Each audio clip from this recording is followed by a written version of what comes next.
다 같이 성경 봉독하도록 하겠습니다. 오늘 하나님께서 우리에게 주신 말씀은 마태복음 21장 8절에서 32절 말씀입니다. 다 같이 합독하겠습니다. 무리의 대다수는 그들의 겉옷을 길에 펴고 다른 이들은 나뭇가지를 베어 길에 펴고 앞에서 가고 뒤에서 따르는 무리가 소리 높여 이르되 호산나 다윗의 자손이여 찬송하리로다. 주의 이름으로 오시는 이여 가장 높은 곳에서 호산나 하더라. 예수께서 예루살렘에 들어가시니 온 성이 소동하여 이르되 이는 누구냐 하거늘 무리가 이르되 갈릴리 나사렛에서 나온 선지자 예수라 하니라. 예수께서 성전에 들어가사 성전 안에서 매매하는 모든 사람들을 내쫓으시며 돈 바꾸는 사람들의 상과 비둘기 파는 사람들의 의자를 둘러 엎으시고 그들에게 이르시되 기록된 바 내 집은 기도하는 집이라 일컬음을 받으리라 하였거늘 너희는 강도의 소굴을 만드는도다 하시니라. 맹인과 저는 자들이 성전에서 예수께 나오매 고쳐주시니 대제사장들과 서기관들이 예수께서 하시는 이상한 일과 또 성전에서 소리질러 호산나 다윗의 자손이 하는 어린이들을 보고 노하여 예수께 말하되 그들이 하는 말을 듣느냐? 예수께서 이르시되 그렇다. 어린 아기와 젖먹이들의 입에서 나오는 찬미를 온전하게 하셨나이다 함을 너희가 읽어본 일이 없느냐 하시고 그들을 떠나 성 밖으로 베다니에 가서 거기서 유하시니라. 이른 아침에 성으로 들어오실새 시장하신지라. 길가에서 한 무화과 나무를 보시고 그리로 가사 잎사귀 밖에 아무것도 찾지 못하시고 나무에게 이르시되 이제부터 영원토록 내가 열매를 맺지 못하리라 하시니 무화과 나무가 곧 마른지라. 제자들이 보고 이상히 여겨 이르되 무화과 나무가 어찌하여 곧 말랐나이까. 예수께서 대답하여 이르시되 내가 진실로 너희에게 이르노니 만일 너희가 믿음이 있고 의심하지 아니하면 이 무화과 나무에게 된 이런 일만 할 뿐 아니라 이 산더러 들려 바다에 던져지라 하여도 될 것이요 너희가 기도할 때 무엇이든지 믿고 구하는 것은 다 받으리라 하시니라. 예수께서 성전에 들어가 가르치실새 대제사장들과 백성의 장로들이 나와 이르되 내가 무슨 권위로 이런 일을 하느냐 또 누가 이 권위를 주었느냐. 예수께서 대답하시되 나도 한 말을 너에게 물으리니 너희가 대답하면 나도 무슨 권위로 이런 일을 하는지 이르리라. 요한의 세례가 어디로부터 왔느냐 하늘로부터냐 사람으로부터냐.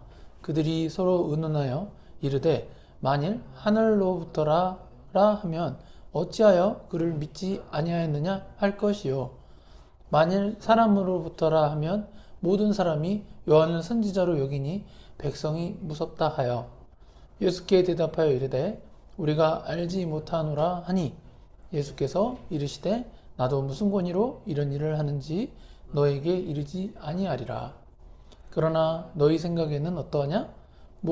어떤 사람에게 두 아들이 있는데 맏아들에게 가서 이르되 오늘 포도원에 가서 일하라 하니 대답하여 이르되 아버지 가겠나이다 하더니 가지 아니하고 둘째 아들에게 가서 또 그와 같이 말하니 대답하여 이르되 실소이다 하였다가 그 후에 뉘우치고 갔으니 그들 중에 누가 아버지의 뜻대로 행하였느냐 이르되 둘째 아들이니 이다. 예수께서 그들에게 이르시되 내가 진실로 너희에게 이르노니 세리들과 창녀들이 너희보다 먼저 하나님의 나라에 들어가리라. 요한이 의의 도로 너희에게 왔거늘 너희는 그를 믿지 아니하였으되 세리와 창녀는 믿었으며 너희는 이것을 보고도 끝내 뉘우쳐 믿지 아니하였도다. 아멘. 오늘 말씀은 사실 그 무화과 나무 메마른 사건부터 시작을 해야 되는데 저번 주일날 우리가 다루었던 내용도 좀 리마인드 다시 기억하시라고 좀 8절부터 같이 읽어봤습니다. 오늘 설교의 제목은 이제 참된 순종입니다. 참된 순종. 네. 오늘 본문은 예수님이 이제 그리스도이신 것을 분명하게 드러내는 내용들입니다. 그래서 첫 번째는 열매 맺지 못한 무화과 나무를 저주하신 사건. 두 번째는 예수님의 권위에 도전하는 종교 지도자들과의 대화. 세 번째는 두 아들의 비유 등을 다룹니다. 이 그리스도라는 단어는 기름 부음을 받은 자로서 히브리어로 메시아를 헬라어로 번역한 말입니다. 네, 히브리어 메시아를 헬라어로 번역한 말이 이제 그리스도입니다. 그래서 메시아는 구세주입니다. 결국 예수님이 그리스도이시다라는 의미는 예수님이 메시아이시다. 그래서 메시아로서 인류를 구원해 주시는 구세주이심을 뜻합니다. 첫 번째 소주제는 말라버린 무화과 나무입니다. 예루살렘 성 밖 베다니에 가서 유하시다가 다음날 이른 아침에 예루살렘 성으로 들어오실 때 예수님은 시장하셨습니다. 그러니까 배가 고프셨죠. 그래서 길가에서 한 무화과 나무를 보시고 열매가 있을까 싶어서 무화과 나무에 다가가셨습니다. 그러나 무화과 나무에는 잎사귀만 무성하고 열매는 없었습니다. 그리하여 예수님이 열매 맺지 못하는, 이게 무슨 소리죠? 예, 열매 맺지 못하는 무화과 나무를 향하여 이제부터 영원토록 네가 열매를 맺지 못하리라 라고 무화과 나무를 저주하셨습니다. 그래서 예수님께서 이 무화과 나무를 저주하시자 이 무화과 나무가 곧 말라버렸습니다. 그런데 마태복음만 보게 되면은 무화과 나무가 예수님의 저주를 듣자마자 말라버린 것으로 잘못 익힐 수가 있습니다. 이게 뭐 마술이 아니잖아요. 말라라 했을 때 딱 마르는 게 아니잖아요. 그래서 같은 내용을 다루는 마가복음은 예수님의 마지막 주관에 대해서 시간 순서대로 기록을 해놓았는데, 예수님께서 무화과 나무를 저주하신 때는 이제 월요일 오전이었고, 이 무화과 나무가 실제로 말라버린 것은 하루 지난 화요일 오전에 제자들이 말라버린 무화과 나무를 확인할 수 있었습니다. 엄청난 거죠. 그래서 마가복음 11장 31절, 11장 13절이네요. 마가복음 11장 13절 한번 같이 읽어보겠습니다. 멀리서 잎사귀 있는 한 무화과 나무를 보시고 혹 그 나무에 무엇이 있을까 하여 가셨더니 가서 보신즉 잎사귀 외에 아무것도 없더라. 이는 무화과의 때가 아님이라. 아멘. 마가는 같은 내용에 대한 다른 구절을 보는 건데, 이 마가는 무화과 열매가 없는 이유로서 그때가 무화과의 때가 아니라고 적어 놓았습니다. 예수님이 고난을 받으시기 위해서 예루살렘에 입성한 시기는 6월절인 3, 4월 사이였습니다. 일반적으로 무화과 나무는 3월 말에서 4월 초에 잎이 자라기 시작한다고 합니다. 그리고 무화과 나무의 이른 열매는 보통 6월에 맺히고, 늦은 열매는 8월 말에서 10월에 열린다고 합니다.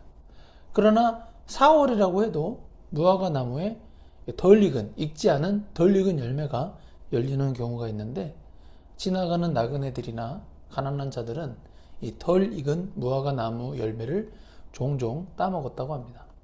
그러니까 예수님이 덜 익은 열매를 고려하셔서 무화과 나무로 가셨던 것입니다. 그러나 예수님은 성자 하나님이시기 때문에 이 무화과 나무에 가시기 전에 이미 무화과 나무에 열매가 없고 잎만 무성하다는 것을 미리 아셨다고 우리는 생각해야 합니다. 이 무화과 나무를 저주하신 행동은 이미 알고 계셨지만 어떤 상징적인 의미를 가르치시기 위함이었습니다.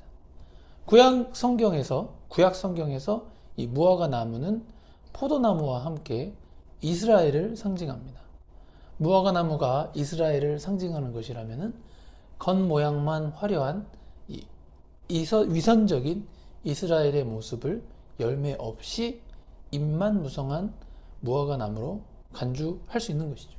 문제는 예수님께서 그 무화과 나무를 저주하셨기 때문에 무화과 나무가 말라버린 결말은 이스라엘의 거짓된 위선에 대한 저주 또는 심판을 의미합니다. 무화과 나무의 저주 사건이 주는 교훈은 2000년 전 이스라엘이나 유대교 종교 지도자들을 대상으로 하신 것이지만, 이 무화과 나무가 마른 사건의 가르침은 열매를 맺지 못하는 그리스도인 또한 저주받은 무화과 나무처럼 인생이 영원히 말라버리게 될 수 있음을 시사합니다. 어쨌든 무화과 나무가 말라버리게 된 것을 본 제자들은 이상하게 여겼고, 무화과 나무가 어찌해서 곧 말랐나이까? 라고 예수님께 질문하자 예수님께서 다음과 같이 답변하셨습니다. 한번 같이 읽어볼게요. 마태복음 21장 20절 21절 시작.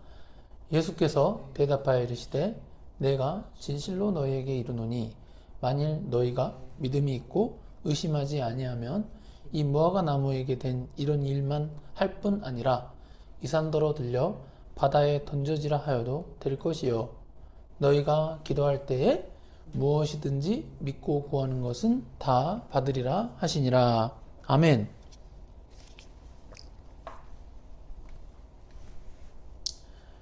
예수님은 이 의심하지 않는 믿음으로 기도하면은 무화과 나무가 마른 일뿐만 아니라 이 산더러 들려 바다에 던져지라 하여도 될 것이라고 말씀하십니다. 산이 들려서 바다에 던져지라는 것은 사실상 우리 인간의 힘으로는 불가능한 일입니다. 인간이 보기에 불가능한 일이어도 하나님은 불가능을 가능으로 하실 수 있는 전지전능하신 하나님이십니다. 근데 가장 큰 문제는 이 기도의 기본 전제 조건인 의심하지 않는 믿음입니다. 이 믿음은 하나님의 능력을 사용할 수 있는 통로입니다. 기도할 때 무작정 기도하기보다는 이 의심하지 않는 믿음을 기반으로 해서 기도해야만 너희가 기도할 때 무엇이든지 믿고 구하는 것은 다 받으리라의 말씀이 이루어지는 것입니다. 참 놀라운 말씀입니다. 무엇이든지 내가 가고 싶은 학교, 내가 가고 싶은 직장, 내가 하고 싶은 거, 하여튼 무엇이든지 믿고 구하는 것은 다 받으리라 라고 말씀하셨습니다. 저나 여러분 또한 각자 소원하는 것이 있고 하나님께 구하는 기도 제목들이 있을 것입니다. 중요한 것은 믿음으로 기도하는 것인데 그 믿음이 의심하지 않는 믿음이어야 한다는 것입니다. 우리가 기도를 하다 보면은 나도 모르게 의심이 들 때가 있습니다. 의심하기 싫은데 의심이 되는 것은 연약하기 때문입니다. 그리고 눈에 보이는 것과 들리는 것 등의 현실은 기도의 결실로 맺어지기 전이어서 그런지 예를 들어 가고 싶은 학교가 있는데 아직 그 합격 결과가 안 나오니까 자꾸 의심이 될 수 있죠. 그래서 기도는 하지만 의심하는 마음이 어느 순간 살며시 들어옵니다. 도대체 어떻게 해야 그러면은 의심하지 않는 믿음을 가질 수 있을까요? 의심하지 않는 믿음은 사실상 하나님이 주셔야 지속적으로 의심하지 않는 믿음을 가질 수 있습니다. 우리가 아무리 인간적으로 노력해도 인간은 의심할 수밖에 없는 존재입니다. 죄로 인해서 모든 인간의 육체와 영혼은 부패하여졌기 때문에 하나님께서 은혜를 부어주지 않으시면 우리의 믿음은 흔들리고 쉽게 의심하게 됩니다. 그래서 무엇이든지 믿고 구해야 하지만 그와 함께 의심하지 않는 믿음을 달라고 하나님께 간구해야 합니다. 오늘 저녁부터 우리 가족 기도에 이 내용을 넣어야겠네요. 의심하지 않는 믿음을 주십시오라고. 아멘? 내 힘으로 의심하지 않는 믿음을 가질 수 있다고 자만하게 되면은 사람이 아무리 하나님의 형상대로 창조되었을지라도 이 피조물에 불과한 존재이기 때문에 의심이 생길 수밖에 없습니다. 의심하지 않는 믿음은 겉보기에는 사람의 노력으로 되는 것처럼 보이지만 사실상 하나님이 은혜를 부어주셔야만 의심하지 않는 믿음을 견고하게 유지할 수 있습니다. 물론 오늘 읽은 본문에는 믿음으로 기도하라는 내용뿐이고 의심하지 않는 믿음으로 기도해야 한다는 내용이 전부이지만 우리가 의외로 기도하면서 의심하는 마음이 생기는 경향이 있습니다. 이는 우리의 연약함 때문이라고 제가 아까 말씀드렸습니다. 의심하지 않는 믿음을 간구하는 것이 매우 중요하다는 것을 꼭 기억해야 하겠습니다. 그리고 기도할 때 우리는 의심하지 않도록 각별히 조심해야 하겠습니다. 이것도 영적으로 깨어있는 현상 중에 하나입니다. 첫 번째 소주제에서는 이 무화과 나무가 저주받는 사건입니다만 이 열매 맺는 그리스도인의 삶을 살아내는 것과 의심하지 않는 믿음으로 기도하는 것의 중요성에 대한 말씀을 들었습니다. 열매 맺는 그리스도인의 삶은 내적으로는 그리스도의 인격을 더욱 닮아가면 되는 것이고 외적으로는 전도함으로써 한 영혼이라도 이렇게 천국 백성이 되도록 예수님의 제자된 사명을 감당하는 것입니다.